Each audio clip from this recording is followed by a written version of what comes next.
আসসালামু আলাইকুম রহমতুল্লাহি ওয়া বারাকাতুহু। আলহামদুলিল্লাহি ওয়াহদাহু ওয়াসসালাতু ওয়াসসালামু আলা মান লা নাবিয়্যা বা'দাহু, আম্মা বা'দ।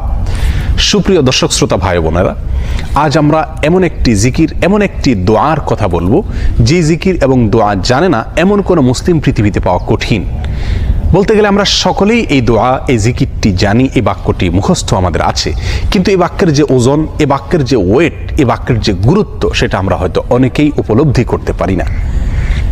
মুস্তাদরাক হাকিমে আবু সাঈদ খুদরি রাদিয়াল্লাহু তাআলা আনহু থেকে বিশুদ্ধ সূত্রে বর্ণিত এক হাদিসে নবী করিম সাল্লাল্লাহু আলাইহি সাল্লাম ইরশাদ করেছেন, একবার আল্লাহর নবী মুসা আলাইহিস সালাতু ওয়াসসালাম আল্লাহর কাছে দরখাস্ত করলেন, আল্লাহর কাছে আবেদন পেশ করলেন।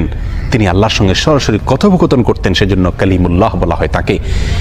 আল্লাহর সঙ্গে সরাসরি কথা বলতে গিয়ে একবার তিনি আবেদন করলেন, আল্লাহ আমাকে আপনি একটি জিকির, একটি দোয়া শিখিয়ে দিন, যে জিকির, যে দোয়া আমি সব সময় পাঠ করব, সব সময় আমল করব।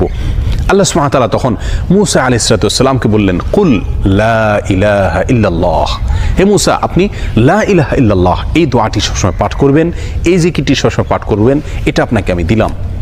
মুসা আলাইহিস সালাতু ওয়াসসালাম কিছুটা আশ্চর্যান্বিত হয়ে আল্লাহ সুবহানাহু ওয়া তাআলাকে বললেন, আল্লাহ লা ইলাহা ইল্লাল্লাহ এটা তো এমন একটি বাক্য, এমন একটি জিকির, এমন একটি দোয়া যেটা সকলেই বলে, সব মানুষই বলে।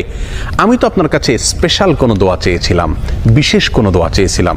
আল্লাহ সুবহানাহু ওয়া তাআলা তখন মুসা আলাইহিস সালাতু ওয়াসসালামকে বললেন, হে মুসা, যদি সপ্ত আসমান, সপ্ত জমিন এবং এই দুইয়ের মধ্যে যা কিছু আছে সব কিছুকে, আল্লাহর অস্তিত্ব ছাড়া বাকি সব কিছুকে যদি একটি পাল্লায় রাখা হয়, একটি হাতে রাখা হয়, আর লা ইলাহা ইল্লাল্লাহ এই বাক্যকে যদি অপর হাতে, অপর পাল্লায় রাখা হয়, তাহলে লা ইলাহা ইল্লাল্লাহর পাল্লা ভারী হবে। এত ওয়েটফুল এই আমল, এত ওজনী এই আমল, এই জিকির। অর্থাৎ আল্লাহ সুবহানাহু ওয়া তাআলা মুসা আলাইহিস সালাতু ওয়াসসালামকে যে বার্তা দিলেন সেটি হলো, লা ইলাহা ইল্লাল্লাহর চাইতে ওজনী, এর চাইতে ওয়েটফুল, এর চাইতে ভারী, এর চাইতে শ্রেষ্ঠ, এর চাইতে মর্যাদাপূর্ণ কোনো জিকির আল্লাহর জমিনে আর নাই। প্রিয় বন্ধুগণ, মুসা আলাইহিস সালাতু ওয়াসসালামের জন্য সবচেয়ে স্পেশাল দোয়া হিসাবে, সবচেয়ে স্পেশাল জিকির হিসাবে আল্লাহ সুবহানাহু ওয়া তাআলা যে দোয়াটি নির্বাচন করলেন, যেটাকে সবচাইতে ওজনী আমল হিসাবে আল্লাহ সুবহানাহু ওয়া তাআলা স্পষ্টভাবে ব্যক্ত করলেন, সেটি হলো লা ইলাহা ইল্লাল্লাহ।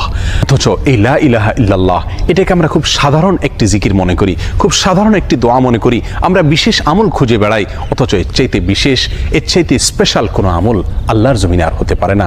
জিকিরের মধ্যে যত জিকির আছে, যত দোয়া আছে, যত আমল আছে, সমস্ত জিকিরের ভিতরে সবচেয়ে শ্রেষ্ঠ, সবচেয়ে ওজনী আমল, সবচেয়ে ওজনী জিকির হলো এই লা ইলাহা ইল্লাল্লাহর জিকির। মিজানের পাল্লায় কিয়ামতের দিন যখন আমার নেকামল মাপা হবে, তখন আমার নেকামলে শুধুমাত্র লা ইলাহা ইল্লাল্লাহ এর আধিক্য যদি